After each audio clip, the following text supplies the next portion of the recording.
વડોદરાના અકોટા અક્ષરધામ સોસાયટીમાં વહેલી સવારે 5:30 વાગે ડિવાઈડર કૂદીને કાર એક મકાનમાં ઘૂસી ગઈ હતી. આ કાર ચાલક દારૂ પીધેલા હોય તેવી આશંકા વ્યક્ત કરાઈ રહી છે. આ મામલે એકની ધરપકડ કરાઈ હોવાનું જાણવા મળે છે, જ્યારે અન્ય 2 થી 3 જણા ફરાર થઈ ગયા હતા.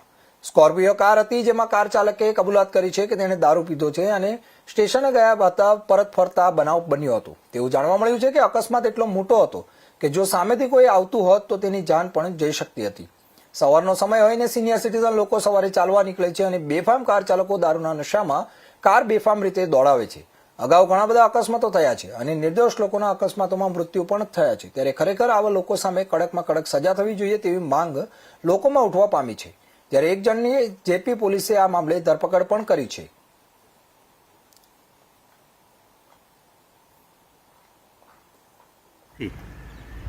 અને પોલીસ તો હોતી જ નથી કશે. પોલીસનો રોલ શું છે અત્યારે ટ્રાફિકમાં એ તો ખબર જ નથી અમને. કેવી પરિસ્થિતિમાં અમે જોઈ રહ્યા છો તમે?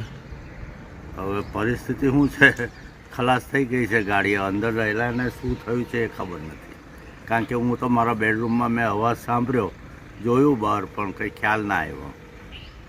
શું કહેશો, જે રીતના બેફામ લોકો કાર ચલાવી રહ્યા છે અને ઘણા બધા નથી, આ બધા જવાનીઓનો નથી, કોઈ પોલીસને પોલીસ કંટ્રોલ નથી, ટ્રાફિક કંટ્રોલ નથી, સિગ્નલ ક્રોસ કરે છે, જમ્પ કરે છે, રોંગ સાઈડે આવે છે, એની કોઈને બીક જ નથી. શું નામ તમારું? નીતિન પરીખ.